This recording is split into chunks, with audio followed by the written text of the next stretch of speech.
sure raising capital is on your mind. From a policy perspective, we call it capital formation issues.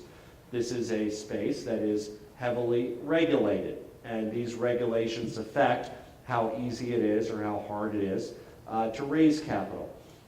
We passed in Congress a very good bill, in my opinion, that I was a co-sponsor of, called, we named Bill Silly Things, it was called the Jobs Act. That doesn't mean much, but basically what it did is it allowed for crowdfunding, and it also made it easier for private offering referendums to be publicized for companies as well. Unfortunately, to date, the SEC has not fulfilled the will of Congress in this regard. They continue to delay and have missed many rulemaking deadlines that have been required by the Act, and so this law is not yet helpful to you. We hope that that will change in the near future. I'm working with members of Congress on both sides of the aisle to pressure the SEC to get this done so that we enable crowdfunding, so that we make it easier to raise private capital. And I'm currently leading another letter. I did a letter to the SEC, but another letter concerning the recently promulgated regulations that lifted the ban on general solicitation. And we are seeking to make it easier for angel investors to be able to see the opportunities that are available to them and invest in their companies. In addition to these kind of regulatory issues, there's also a whole host of tax issues that affect capital formation. And that looks at the treatment of investments over time, and it's all part of the general discussion around tax reform. But how both companies are taxed and investors are taxed is something that we always have to keep our eye on from a policy perspective, because when you tax something, you discourage it relative to other activities. And capital frequently obviously seeks the highest rate of post-tax return, so incorporated into the allocation of capital across the economy are going to be the tax consequences of various things that people can do with capital. We want to make sure, again, from a policy perspective, that it remains desirable for capital to be allocated to startups, to venture capital, to fund the next great generation of companies, compared to other things that capital is also useful for, whether it's financing expansion of big companies or financing debt or many other things. But we want to make sure that it remains desirable from a tax perspective to invest in these kind of opportunities.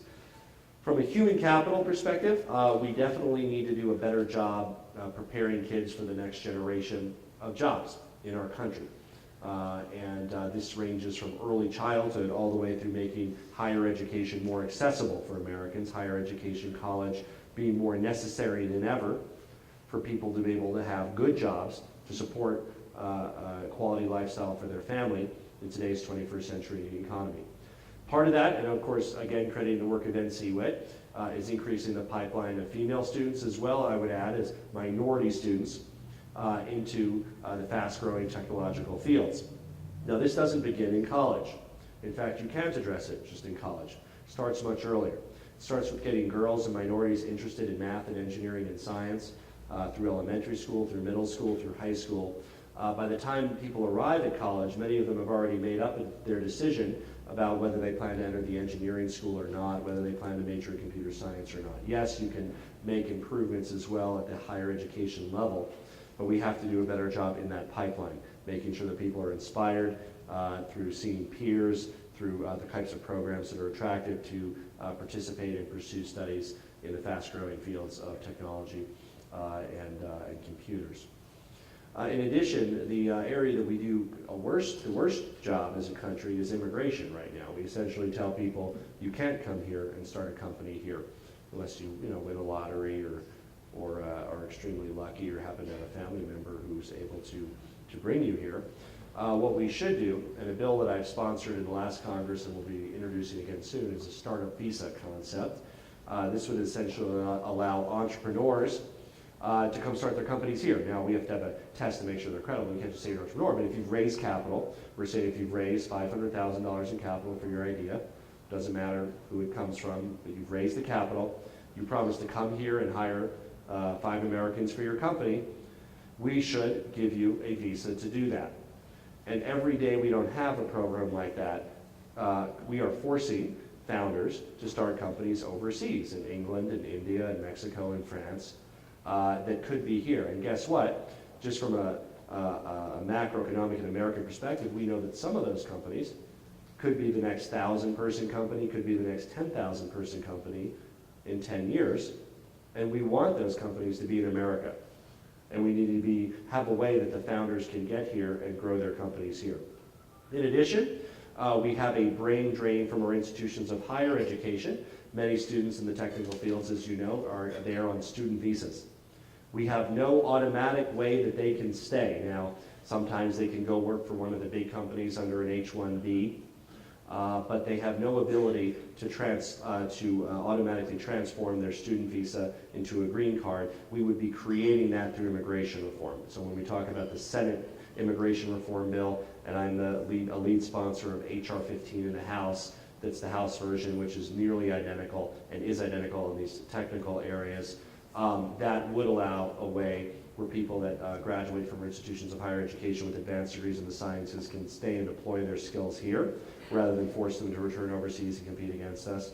It also contains the startup visa concept that will allow entrepreneurs to start the next great generation of companies here. So one would hope that these are common sense measures, and yet, as we often, as we read in the paper, have a Congress that defies common sense.